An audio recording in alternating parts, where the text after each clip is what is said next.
오늘은 시간에 대해서 할 겁니다. 시간. 그러니까 이 막막해 보이는 주제를 갖다 붙인 이유는 하나님이 우리를 구원하시는 것이 시간 속에서 각자의 경우 속에서 부르시고, 그렇죠? 이게 무슨 칠판 앞에서 부르는 것이 아니라 여러분이 몸부림치던 그 삶의 정황 속에서 여러분을 만나 주시고 납득시키신단 말이죠. 그것이 왜 시간이 걸려야 하는지, 시간이 하는 일이 뭔지, 그 다음에 왜 그런 경우, 믿고 난 다음에 이런 형편에 살게 하는지 하는 것들에 대한 큰 그림을 그림으로써 여러분들이 방향 감각을, 그 자신의 자리를 이해하는데 아주 큰 도움이 될 것이라고 믿습니다. 그것은 오늘 5장 1절에서 8절은 조심스럽게 읽어야 할 8절, 우리가 아직 죄인 되었을 때 그리스도께서 우리를 위하여 죽으심으로 하나님께서 우리에 대한 자기의 사랑을 확증하셨느니라. 이 말씀 앞에 있는 1절에서 7절까지를 위해서 있습니다. 1절부터 7절까지의 내용은 뭐냐면 1절이 예수로 말미암아 하나님의 자녀가 됐다. 2절은 그래서 하나님의 영광을 바라고, 그러니까 우리의 운명이 승리와 영광으로 갈 것을 알고 우리는 마음껏 기뻐할 수 있다. 그래놓고 3절에 느닷없이 환난이 들어오는 겁니다. 순서가 구원 얻고 소망 가진 다음에 환난이 온다는 거죠. 예수 안 믿어서 생겼던 죄인이기 때문에 받았던 환난에서 예수 믿고 나서 형통이 오는 게 아니라 순서가 구원 얻고 소망 중에 운명이 승리라는 것이 확정된 후에 현실에 환난이 들어온다고 얘기하고, 환난은 왜 오느냐? 인내, 연단, 소망을 이루기 위해서 옵니다. 여기서 소망은 여러분 종말론적 결론, 하나님의 궁극적 목적, 여러분의 궁극적 소원 다 갖다 붙이셔도 됩니다. 환난이 인내를, 인내가 연단을, 연단, 이거 다 우리 싫어하는 단어들입니다. 환난, 인내, 연단 이런 거 다 싫죠. 뭐가 좋습니까? 감사, 기쁨, 축복, 형통, 자랑 이런 게 와야 되는데 그런 약속 하나도 없고 환난, 그걸 인내해야 된다. 연단 받아서 소망으로 갈 것을 믿는다. 소망은 궁극적 승리일 것입니다. 근데 그 소망이 실패하지 않고 그 소망이 우리의 운명이 될 거라는 것을 뭘로 믿느냐? 예수를 봐라, 이렇게 된 겁니다. 하나님이 우리를 그 궁극적 승리로 끌고 가기 위해서 자기 아들을 주신 것을 봐라, 이렇게 됐거든요. 우리가 정신이 번쩍 나는 게 뭐냐 하면 예수를 보내서, 메시아를 보내서 고난받고 오해받고 수치스럽게 죽어버리는 방법을 쓰는 그런 신이 어디 있어요? 그런데도 우리는 십자가로 말미암아 예수로 말미암아라고 얘기를 하면 성육신의 고난과 그 모욕과 그 오해와 그 배신 같은 것들은 다 없고, 그게 무슨 필사적인 각오, 처절함이라는 단어로 뭉뚱그려 놓고 그 다음에는 그냥 다 부활, 승리. 그래서 8절에 와서 그럼 예수로 말미암은 승리가 이미 십자가에서 우리가 아직 죄인 되었을 때, 그러니까 시간적으로 2000년 전에 일어난 사건인데, 죽음과 부활이 일어났는데 왜 그 일어난 승리가 우리에게 주어지지 않고 2000년이나 지난 우리에게 아직도 그 구원이 적용되면서 환난도 적용되고 있느냐, 이렇게 물어야죠. 1절, 2절에서 일어난 것이 현실인 것 같이 3절도 다시 일어나고 있다. 이걸 물어봐야죠. 왜 하나님은 그렇게 일하시는가? 하나님이 그렇게 일하시는 이유는 환난은 인내를, 인내는 연단을, 연단은 소망을 이라고 얘기함으로써 이것이 어떤 자라나는 이야기랍니다. 자라나는 이야기. 자라난다는 것은 선언, 고백, 헌신 이런 단어들이 추상명사로 존재하는 것이 아니라 한 존재의 이해와 본질로 채워지는 과정이 있다고 얘기를 하는 것입니다. 그럼 이 얘기를 성경은 어떻게 하냐면 예수를 믿었으니 예수 안에서 자라라. 우리 쉽게 얘기하는데 예수를 믿고 난 감격과 그때 했던 고백과 그 초심으로 돌아간 진정성을 가지고 내 인생을 승리해라. 이렇게 얘기하는 것은 아직도 성경이 얘기하는 시간을 이해하지 못해서 이런 말이 나와요. 그래서 본인의 신앙이 기대만 못하고 또는 소원은 했으나 실패했을 때는 우리는 어디를 의심하게 되냐면 도대체 내 구원은 진짠가? 내가 뭘 잘못해서 내 인생이 고달픈가? 왜 하나님이 이런 고통을 주시며 내 실패를 막아주시지 않는가? 라는 식의 혼돈스러운 질문을 다시 해야 돼요. 그래서 한국 교회에 가장 지금 문제되는 것이 기도입니다. 특히 주일날 공기도인데 회개하고 말아요. 그러니까 지나간 잘못을 고백하여 씻는 것이 전부인 기도가 돼 있지 그게 뭔지 아직도 우리가 회개할 거리가 반복되는 게 무엇인지에 대한 이해가 없기 때문에 신앙생활을 적극적으로 한 얘기가 없어요. 꿈 같은 얘기들만 하죠.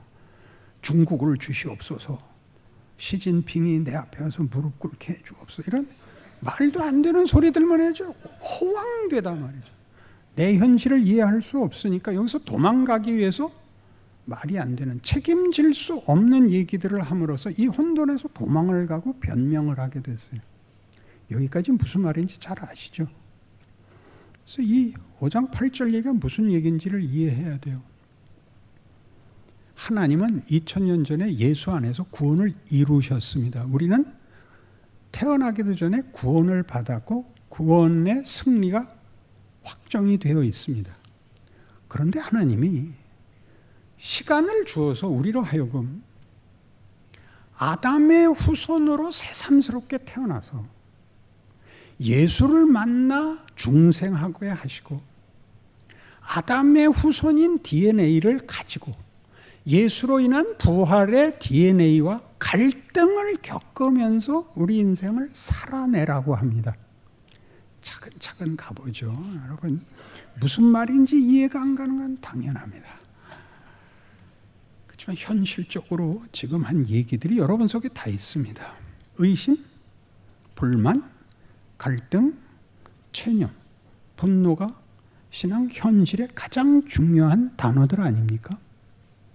하나님이 내 헌신에 답하지 않으시고 원치 않는 길을 반복하게 하시는데 그게 무슨 뜻인지를 알지 못해서 결국 체념하고 맙니다. 그리고 아까 얘기한 것 같이 황당스러운 소원을 가지게 됩니다. 그래서 자기 인생을 제대로 사는 신자들이 뜻밖의 적습니다. 그래서 이제 확인해 보십시다. 우리가 이 5장을 앞에 이렇게 5장 1절에서 8절까지 이 얘기를 해놓고 즉 시간이 이미 결정된 운명을 앞에 갖다 놓고 우리로 하여금 아담의 선택에서부터 출발하여 예수를 만나 예수 안에서 확정된 승리의 자리까지 오라는 기회와 과정으로 주어져 있다. 그러니까 시간적으로 역순이 일어나는 겁니다.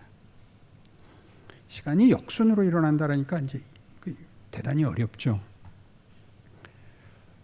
영화를 보면 영화 중에 이런 영화들이 있습니다. 첫 장면에 이제 늙은 주인공이 나와서 옛날 얘기를 하는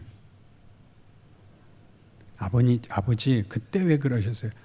그때 내가 그 네덜란드에서 말이야 독일 놈들을 만나서 그러면서 장면이 확 바뀌면서 2차 대전으로 돌아가죠. 라이언 일병 구하기. 그러니까 하나님이 우리에게 그렇게 거꾸로 살아보라 그러는 겁니다. 너는 결국 이길 것이다. 너는 결국 승리의 운명에 붙잡혀 있는데 그 과정을 네가 한번 해봐라. 그게 기독교 신앙의 신앙 생활이라는 겁니다. 여러분이 틀리면 하나님이 포기하지 않습니다. 이건 다 외우고 있잖아요. 하나님은 한번 허락한 구원을 취소하지 않는다. 알죠? 그게 현실에 어떻게 적용되는지 아는 사람은 없습니다. 그냥 하나님이 이런 역순을 가지고, 하나님은 처음이자 마지막이며 시작이자 끝이며 알파와 오메가며 알렙과 타우입니다. 과정은 없습니다. 그러니까 한국교회 전체 수준일 것입니다. 그러니 한번 자세히 생각해 보십시오. 하나님이 지금도 예수로 말미암아 여러분을 구원했듯이 여러분을 출생시킵니다. 창조는 다 하나님 몫입니다. 하나님 외에 아무도 생명을 만들 수 없습니다. 근데 어떻게 태어나게 하는가 보십시오. 아무도 예수가 2000년 전에 우리를 위하여 죽으신 것을 인하여 믿는 부부 밑에서 의인으로 태어나지 않고 최초의 인류 대표였던 시조였던 아담의 후손으로 태어나게 합니다. 그 역사를 지우지 않습니다. 시간 속에서. 다 죄인으로 태어납니다. 다 아시죠? 유아 세례 주잖아요. 다 죄인으로 태어납니다. 목사 장로 아들 딸도 죄인으로 태어납니다.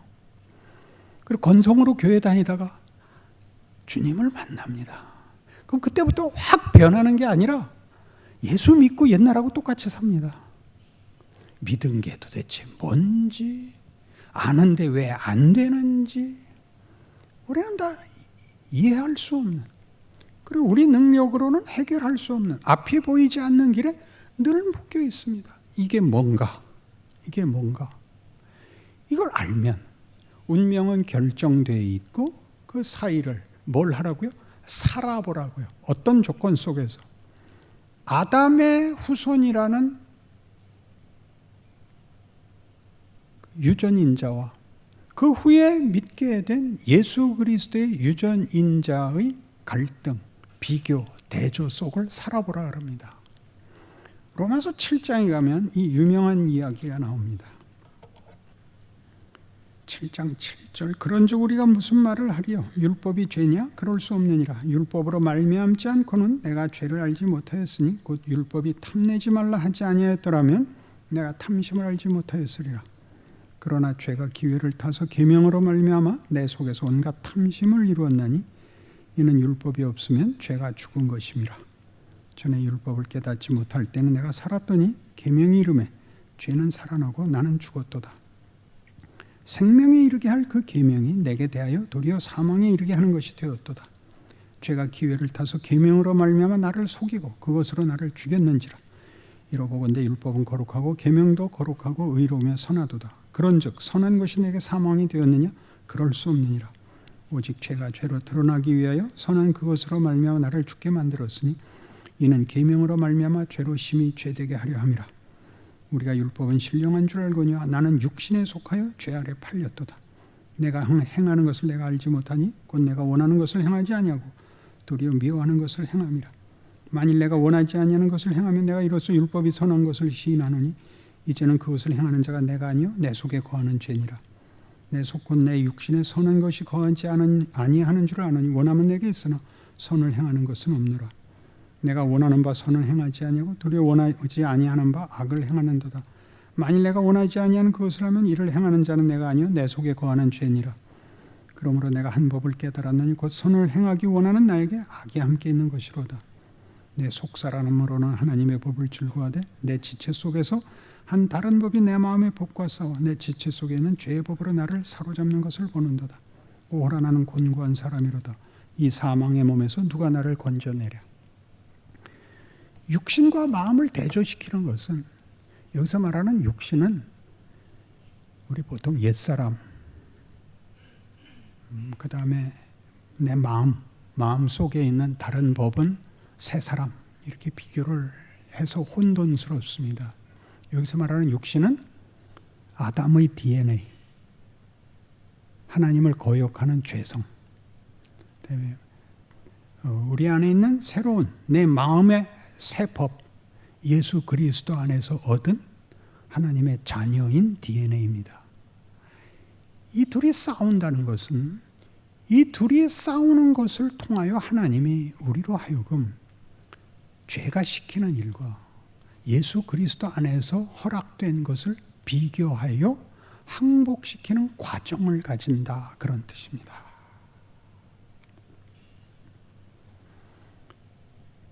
겸손의 경우를, 겸손은 아무리 노력해도 생기지 않습니다. 겸손을 떨 수는 있지만 겸손해지지 않습니다. 겸손은 언제 생기느냐 하면 자기가 사람들 중에 제일 못났다는 치명적인 실수로 골백 번 해야 생깁니다. 이 세상에 미워하거나 경멸할 사람이 없다는 걸 알게 되면 겸손해집니다. 몇 년 걸릴 것 같습니까? 60년은 최소한 걸립니다. 나이는 이렇게 흘러가 버리고 지나가 버리고 그래서 쇠퇴하는 게 아니라 누적이 되는 겁니다. 고목이 되듯이. 한 인생의 시간은 청춘이가 팔팔할 때 제일 힘이 내는 게 아닙니다. 하나님은 우리가 있기를 바라고 우리가 완성되기를 바라지 우리를 써먹으려고 인생을 주지 않습니다. 그래서 이 갈등이 우리한테 늘 있습니다. 오호라 나는 곤고한 사람이로다. 이 사망의 몸에서 누가 나를 건져내랴. 그래 놓고 뭐가 나와요? 그 유명한 8장으로 넘어가기 직전 7장 25절. 우리 주 예수 그리스도로 말미암아 하나님께 감사하리로다 합니다. 그럼 예수로 말미암아 이 둘의 갈등이 없어진다가 아니라 그런즉 내 자신이 마음으로는 하나님의 법을 육신으로는 죄의 법을 섬기노라. 그 갈등이 있는데도 불구하고 예수 그리스도로 말미암아 감사하리로다가 터지고 그러는 이유를 8장 1절이 그러므로 이제 그리스도 예수 안에 있는 자에게는 결코 정죄함이 없나니 이는 그리스도 예수 안에 있는 생명의 성령의 법이 죄와 사망의 법에서 너를 해방하였음이라가 나옵니다. 결국 생명의 성령의 법이 이긴다. 가라. 해봐라. 겁내지 마라. 이렇게 나오는 겁니다. 예수를 잘 믿으면 이 갈등이 없어지고 늘 승리하고 완벽해지는 게 아니라 정말 나라는 사람이 경험 속에서 모든 경우 속에서 분노를 없애는 방법이 뭐냐? 기도해서가 아니라 분노는 결단코 이를 해결하지 못한다는 걸 배우는 경험을 통해서입니다. 화는 내봤자 소용이 없습니다. 나보고 사람들이 변했다 그러는데 나이를 먹어서 그럽니다. 저거 다 해봤습니다. 저야 뭐 신랄한 사람이죠. 제 젊었을 때 설교를 보십시오. 분명하고 확실하고 날씨퍼런 사람이었습니다. 그런 것으로 해답이 나오거나 무슨 수술하듯이 무슨 재단하듯이 사람이 만들어지지 않는다는 것을 하나님이 내 속에서 이 아담의 DNA로 나를 무너뜨리는 것 속에서 항복하고 원망하고 체념하고 도망가고 한 모든 것들을 통하여 예수 안에서 이룬 구원을 풍성하게 완성하는 과정으로 하나님이 시간을, 역사를, 인생을 하나님의 지혜와 능력으로 우리에게 주었다는 걸 성경 말씀이 증언하고 있다는 사실을 알게 되게 된 겁니다. 그럼 여러분, 지금쯤 여러분들도 속에 끓는 어떤 털어버릴 수 없는 자책, 털어버릴 수 없는 어떤 위기, 털어버릴 수 없는 이 막막함들이 여러분의 영혼과 여러분이라는 존재를 계속 파고 계속 채우는 하나님의 손길인 것입니다. 사람은 평안한 것은 기억이 나질 않습니다. 기억나는 건 다 잊을 수 없는 과오들입니다. 잊을 수 없는 과오들. 그것이 일을 합니다. 하나님이 그 속에 우리를 집어넣어서 환난을 만나게 하십니다. 예수를 믿고 감동하고 확신하고 헌신했는데 왜 이 모양이냐? 그게 평생 하나님이 우리 안에서 하는 일입니다. 제가 젊었던 시절에 70년대 초에 한국에 부흥이 시작이 됐죠. 제 후배들이 그 부흥에 말하자면 그 시초의 열매들이 되어서 다 감동을 받고 그 마음에 좋은 헌신들을 해서 훈련을 내비게이터에 가서 받습니다. 그리고 돌아와서 저를 찾아왔죠. 저는 그들이 저한테 한 3년에서 5년쯤 후배들인데 그들의 모든 정신과 인생을 장악하고 있던 선배입니다. 이들이 헌신하고 교육받고 돌아와서 맨 처음 한 말하자면 신앙적인 모범적 실천이 형님은 왜 인생을 그렇게 사십니까? 이거였습니다. 형님 구원의 확신이 있으십니까? 모르겠는데 형님 구원 받으셔야 됩니다.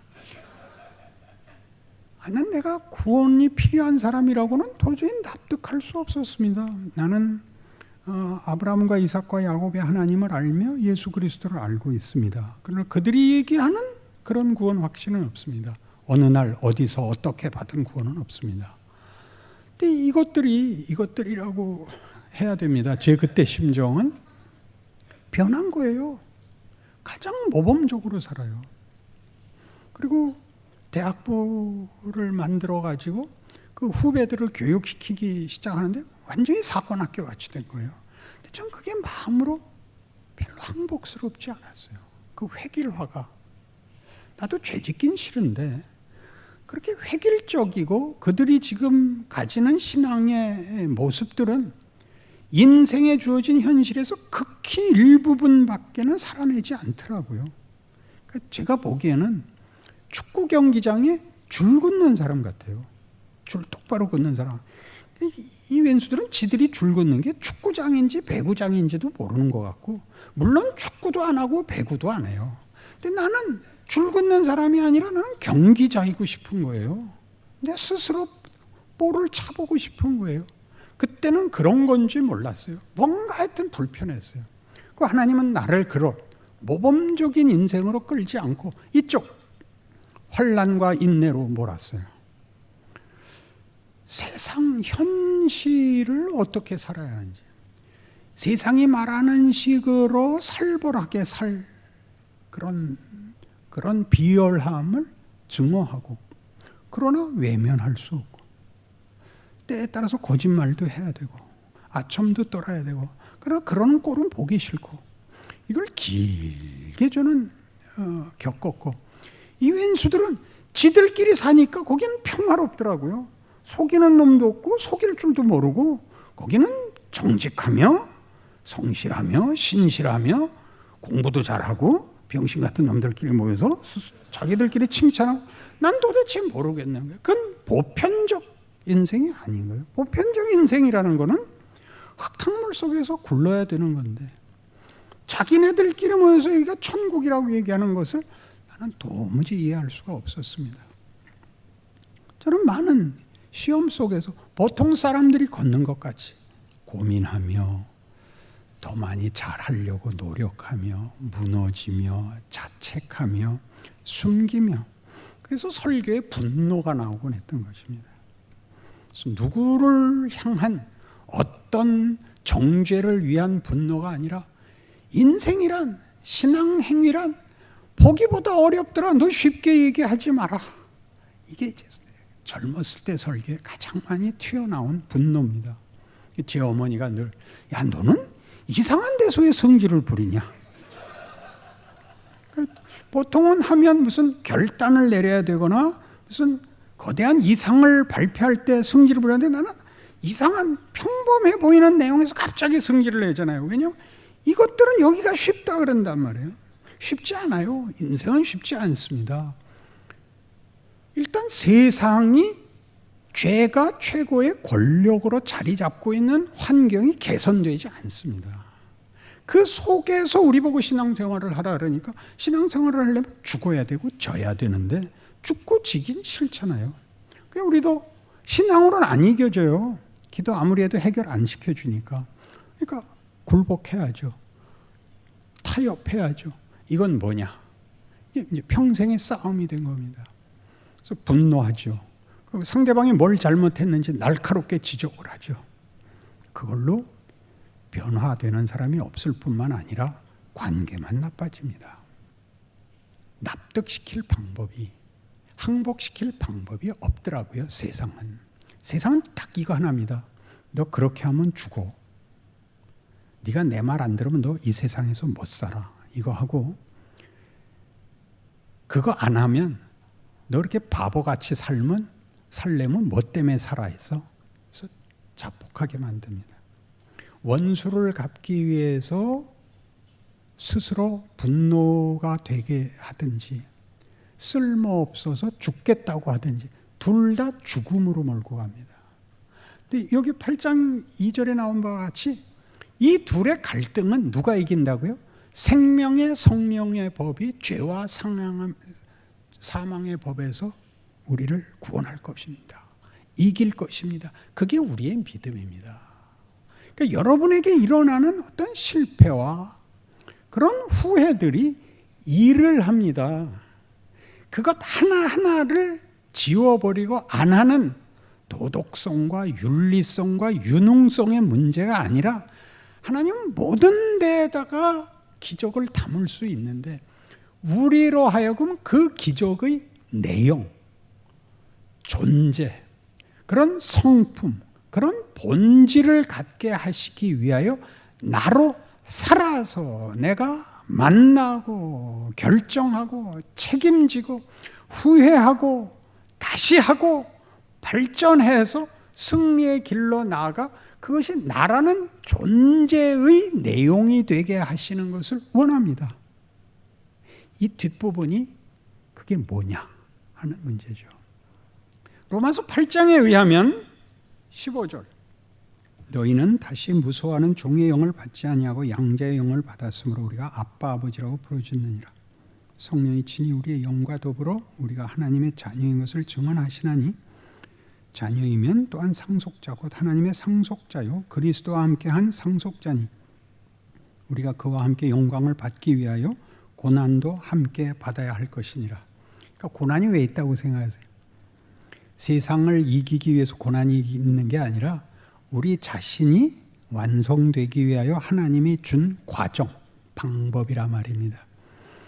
예수의 구원도 보면 우리를 구원하시는 하나님의 구원도 선포, 무슨 초월성으로 하지 않고 구체성으로 합니다. 성육신, 하나님이 우리를 구하기 위해 인간으로 몸뚱아리를 입고 시간 속에 들어오셔서 제자들을 가르치시고 그것들 다 배신하고 도망가고 설마 죽을 줄은 몰랐고 끝까지 쫓아갔던 베드로마저도 결국은 포기할 수밖에 없었던, 정말 죽어버리는, 말이 안 되는, 그래서 끝장인 엠마오로 가는 두 제자가 우리는 그가 메시아인 줄 알았노라. 그러나 불행히도 그는 죽고 말았노라. 그래서 우리가 이렇게 엠마오로 가고 있느라 예수님이 뭐라 그래요? 야, 이 빙신 같은 놈들아, 내가 너희들한테 뭐라 그랬냐? 다시 생각해봐라. 내가 얼마나 많이 얘기했고, 구약의 모든 예언이 메시아가 고난을 통하여 구원을 이룬다고 도대체 몇 번을 말했냐? 그래서 눈깔이 튀어나왔다. 그 안에 알아들어요, 못 알아들어요? 하나님이 이루신 구원도 구체성을 가지고 육체와 시간과 공간과 사건 속에서 그걸 이루어내듯이 우리 각각의 구원의 완성도 시간과 공간과 육체와 시간이라는 우리의 현실의 모든 정황, 그때 상황, 그때 묶여진 모든 조건 속에서 이럴까 저럴까, 이게 맞나 저게 맞나, 이런 모든 염려, 걱정, 막연함, 에라 모르겠다들이 다 합쳐서 뭘 만든다고요? 세상이 하는 위협과 세상이 하는 시험은 결국 사망으로 우리를 끌고 가고 헛되고, 예수 안에 있는 것만이 우리를 진정한 가치와 승리와 명예로 이끈다를 알게 됩니다. 세상이 주는 게 결국 뭔지, 하나님이 예수 안에서 주려고 하는 것과 어떻게 서로 다른지를 모르면 예수를 믿는다는 것에 대한 용기도, 항복도, 관용도, 대범함도 없어요. 예수를 믿는 것은 위대한 겁니다. 여러분, 세상이 여러분에게 얘기하는 건 다 헛된 것입니다. 지금은 그게 맛있어서 다 쫓아다니고 예수 믿으라는 말이 무슨 말인지 모를 겁니다. 기독교만이 인간은 사랑, 용서, 이해, 관용, 자비, 긍휼을 베풀어야 되는 존재라고 얘기하고, 세상은 이겨야 되고 속여야 되고 죽여야 된다고 얘기합니다. 나는 기독교가 구랄해도 좋습니다. 이것이 도덕적 가치를 갖고 있기 때문에, 종교적 가치를 갖고 있기 때문에 이 말들을 선언하는 것으로는 아직 멀은 겁니다. 인간이라는 존재는 우리가 이해하고 기대하는 것보다 훨씬 커서, 기독교가 말하는 인간이라는 존재는 정말 그렇습니다. 에베소서 1장에 나오는 대로 우리는 하나님의 영광의 찬송이 되는 것입니다. 하나님을 위하여가 아니라 하나님이 우리를 거기까지 요구하셨다는 것을 아는 그런 감격입니다. 하나님은 정말 하나님다우십니다. 우리를 이런 창조물을 만드셨으니까요 라고 얘기하는 겁니다. 하나님이 우리 앞에, 우리가 처음에는 만나면 백전백패하는 그런 환경 속에서 우리를 구원하십니다. 그래서 구원받은 게 오히려 괴롭습니다. 오죽하면 이런 대각성 운동 때 미국에서는 이런 말이 유행이었습니다. 천막 집회를 합니다. 교회당은 작고 부흥시기에 회집하는 인원은 너무 많아서 들판에 천막을 치고 포장이 안 된 길이었기 때문에 비가 오면 질척질척합니다. 그러니까 텐트 안에 의자를 놓고 가운데 톱밥을 깝니다. 그래서 톱밥길을 걷는다는 것은 예배 마치고 구원 초청 때 앞 강단으로 나온 것을 말합니다. 톱밥길을 걷는다. 그래서 이렇게 되어 있습니다. 부흥시기의 고백은 톱밥길을 걷고 되돌아 나와서 천막 앞에서 추록에 치여 죽는 게 최고다. 왜 그런 말이 나왔을까요? 그 다음에 다 실패하니까. 그 실패가 실제로 나를 만드는 것이다라고 생각하는 적이 없죠. 당연히 여러분 이 질문이 나올 것입니다. 그럼 뭐 때문에 열심히 신앙생활을 해야 되는가? 로마서 6장 1절을 읽죠. 그런즉 우리가 무슨 말을 하리요? 은혜를 더하게 하려고 죄에 거하겠느냐? 그럴 수 없느니라. 죄에 대하여 죽은 우리가 어찌 그 가운데 더 살리요? 무릇 그리스도 예수 아파요 세례를 받은 우리는 그의 죽으심과 아파요 세례를 받은 줄 알지 못하느냐? 그러므로 우리가 그의 죽으심과 아파요 세례를 받음으로 그와 함께 장사되었나니 이는 아버지의 영광으로 말미암아 그리스도를 죽은 자 가운데서 살리심과 같이 우리로 또한 새 생명 가운데서 행하게 하려 함이라.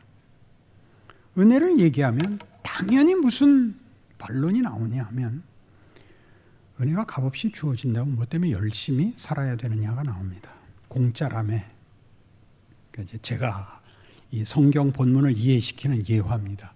여러분 학교 공짜로 붙여주면 학교 안 갈랍니까? 학교를 붙여주면 가서 배워야 할 거 아닙니까? 그렇지 않습니까? 난 공짜로 붙여줘서 안 가도 돼. 또 가면 또 공짜로 붙여줄 거야. 그래서 학교를 합격만 하고 다니지는 않는 거죠. 하나님은 우리에게 새 생명을 주심으로 말하자면 우리에게 명예를 주십니다. 우린 멋진 인생, 멋진 존재가 될 수 있습니다. 은혜를 받기 이전에는 죄밖에 지을 것이 없습니다. 미운 짓밖에 할 게 없습니다.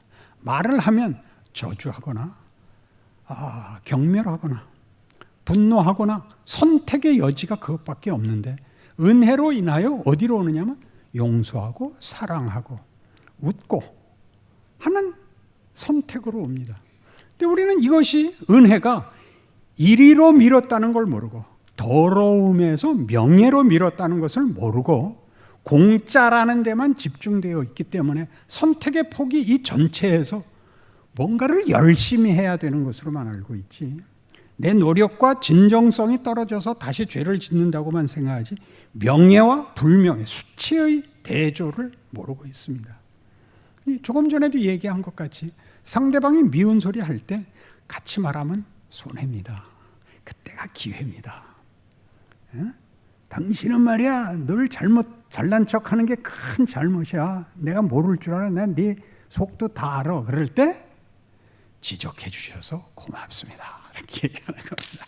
외우지 마시고. 여러분 집에 돌아가면 네가 날 뭘 안다 그래. 넌 잘났어? 우리의 반응은 다 이겁니다. 우리 그냥 지고는 갈 수 없죠. 우리 말싸움의 아주 중요한 부분이 뭐죠? 마지막 말을 하고 싶은 거. 그래서 논쟁이 끝이 안 나죠. 옆에서 보는 사람은 누가 하나 참고 마지막 말을 하지 좀 말아다오. 그래서 싸움이 멎기를 바라는데 아무도 마지막 말을 아끼는 사람이 없습니다. 너같이 믿어갖고 천국 갈 줄 알아? 내가 천국 가서 너 안 볼 거 내가 뻔히 알아.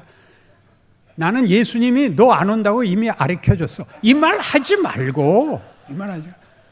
그래, 그렇게 지적해줘서 고마워.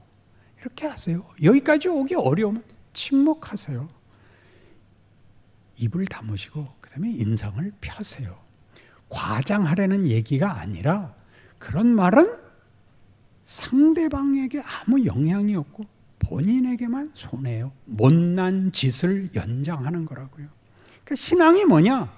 인간은 예수 안에서 원래 창조의 영광을 회복했다를 아는 것입니다. 그걸 여러분 걸로 만들어가는데 얼마나 오래 걸린다고요? 전 평생이 걸립니다. 왜 그렇게 하죠? 하나님은 우리를 꽃을 피우게 하지 않습니다. 나무를 만들고 싶어 하십니다. 그래서 오래 걸립니다. 일을 왜 이렇게 길게 하죠? 하나님이 이리 가라 이렇게 정해주지 않고 내가 나를 극복하여 죄성을 극복하여 우리 조상 아담이 한 선택을 내가 극복하여 예수의 선택의 자리까지 오는 기간, 기회를 요구하십니다. 명예로운 기회입니다. 그런 시간이 여러분에게서 작용하는 그 과정을 살고 있는 자신을 안다면 내가 이렇게 해야 일이 되고 이렇게 해야 어떻게 되고 보다 이 순간에는 나는 어차피 승리할 일에 대하여 어떤 하나님의 사람으로서 어떤 태도, 어떤 반응, 어떤 결정을 내려야 되는가를 심사숙고하여 한 걸음씩 나아가십시오. 각오하고 진정성을 확보하고 보상을 받고 하는 것보다 더 큰 이런 하나님의 훈련과 기회와 과정이 우리 인생이라는 걸 안다면 우리의 현실은 막막하면서 벗어납니다. 지금 내가 해야 할 길은 무슨 보상도, 안전도, 그리고 무슨 운명이 왔다 갔다 하는 문제가 아니라 책임 있는 신자의 증언이다. 지금 할 거는 지금 하자. 더 큰 거를 한다는 이유, 핑계로 지금을 외면하지는 말자. 사랑합시다 라는 얘기는 지금 해야 되는 거, 지금 행동해야 되는 것입니다. 지금 하지 않는 건 다 거짓말입니다. 지금 못했으면 내일은 오늘 못한 것을 후회한 만큼 나아가야 됩니다. 후회를 연장시키지 마시고 후회를 유익으로 삼아내십시오. 이것이 신자가 하는 시간입니다. 각각에게 준 생애입니다. 그러니 전 역사는 반복해서 역사 자체는 어떻게 문명이 발전하고 무슨 문화가 발전하고 경제활동이 확대됐는지 모르지만 모든 인생은 다 태어나서 죽기까지 이 과정을 반복하는 겁니다. 아담의 후손으로 태어나고 아담의 DNA를 지배받고 예수를 만나고 예수의 DNA를 받아서 둘의 갈등을 겪고 세상 속에서 세상이 하는 요구와 위협 앞에서 하나님의 약속이 얼마나 더 위대한 것인가를 알아가는 과정을 겪는 거죠. 각각이 겪는 겁니다. 그러니 여러분 모두에게 관대한 마음을 가지십시오. 그가 완성되어야 되는 것이지 내가 그를 조종하고 장악하는 그런 인생은 없습니다. 우리는 한 모범이 될 수 있을 뿐이지, 우리는 한 빛이 될 수 있을 뿐이지, 그 사람 대신 살아내는 인생을, 그 인생을 대신 살아내거나 그를 내 호주머니에 넣고 데려갈 수 있는 그런 인생은 없습니다. 그래서 각자 인생이 위대하고 각각에 대한 예의를 지킬 수 있고 기다릴 수 있게 되는 것, 이것이 우리의 현실입니다.